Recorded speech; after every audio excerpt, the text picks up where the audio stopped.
What does your passion have to do with your progress?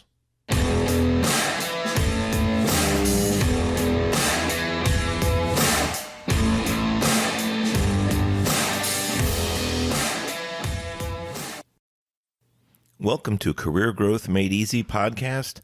I'm your host, Craig Ansell. To be honest with you, I almost titled today's episode, What Does Your Passion Have to Do with Your Progress in Life and Your Job? But that was too lengthy and really wasn't too catchy. You ever heard the expression, they read it on his face?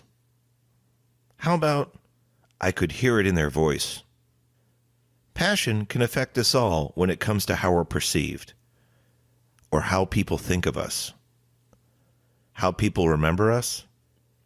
I believe it also affects decision-making process when it comes down to our tasks, our jobs, and even being considered for promotion. Here's an example.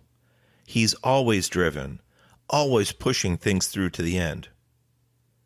She carries a high level of energy about her. We need someone with his or her spirit to handle those tough projects, those tough roles. By the way, go back to episode 13, Extreme Words. Why, you ask? Because in our first example, I used one of those extreme words. He's always driven, always pushing things through to the end. Always is one of those emotional trigger words that I spoke about, and in fact, it can be what I call a money word. Go back to episode 13 and find out why, if you're curious. I believe passion affects us at all levels of operation. It can affect how we perceive things, perceive situations, and therefore how we interact with them, and maybe even affect how we accomplish our tasks. This is because our passion can affect our view of the end game or the end state. Many books will share phrases like, begin with the end in mind, envision the completed project or task, define what done is. Why is this important? Why is this relevant and related to passion? Because if you don't know what you need to accomplish, or you don't know where you're going, how are you going to get there? Think of it as a mental roadmap. So, part of this can be seen as planning, maybe even strategy, how to attack the problem or attack the task at hand. But all that can be affected negatively too, even become cloudy if we don't have a strong passion. If you've ever driven in foggy conditions, you might be able to relate. You want to see as far ahead as possible so you can predict the road, predict where you're going. But the exact opposite is true. There's such a density of moisture in the air, such a density of fog, that you're left only seeing the first few feet in front of you. Many times you have to significantly reduce your driving speed and use the road markers, the road lines, as guidelines to try and keep your car between the two. It's not really good just to be between those two boundaries, right? We need to have a good plan moving forward, going forward. So, if your thoughts, if your passion is clogged up with fog, apply the step principle. Stop, think, evaluate, and plan before you move forward. It never hurts to take a pause because you want to get to the end. You want to get to your mile marker, to your success. Some of us don't know what that is, and we become robotic in nature, both in our personal and professional lives, and this episode might be a wake-up call for you. If your mind's view is so foggy that you can't see, can't envision your next steps, how are you going to envision the end goal, success, completion of the task or project you're on?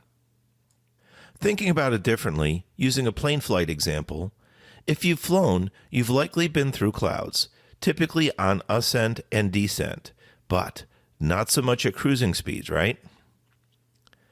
How did the pilots get the plane through the cloud deck, which at times was so dense you can't see a clearing? Sure, they have instruments, gauges, and computers, but they also have confidence and passion. They believe they will fly through one cloud deck and get to cruising speed, then descend, fly through another cloud deck, and ultimately land safely and deliver their passengers to their destination. They have the end in mind. So whether you relate to the story about fog or clouds, with regards to your passion, keep it in mind when you drive forward. How are you going to up your game, power up your passion? You need to know your why. Speaking of your why, go back to episode 16 and find out what that is. Lastly, once you find your passion, or perhaps polish up your passion, let it shine. For those of you that have to report back to peers or to management, I'll give you a mini bonus tip right now. This has worked well for me, and I remember these little tricks, these little phrases when I'm reporting back. Words of wisdom from a friend's father. You are what you report. Even if your task, project, or situation is going downhill, taking a turn for the worse, it doesn't mean you have to report it as doomsday, glum, sad, negative, lethargic, even with your head down. No. In fact, it's the opposite. Before you take your next step, stop, think, evaluate, plan, then proceed. You like that little acronym there? STEP. Stop, think, evaluate, plan, then proceed.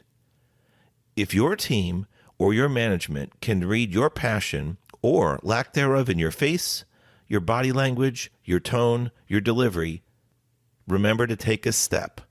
Step through your delivery, then go execute with confidence and a plan. The old saying, don't bring me problems, bring me solutions. Don't forget to share this podcast with others. Don't forget to subscribe. We'll talk to you next week. God bless.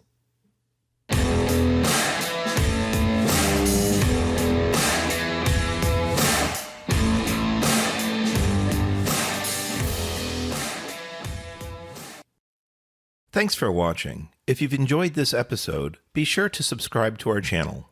New episodes every Monday. In the meantime, why don't you follow us on social media at Craig Ansell on Facebook, LinkedIn, and Instagram. To book a coaching appointment, download our free guides, or join our email list, check out the links in the description below.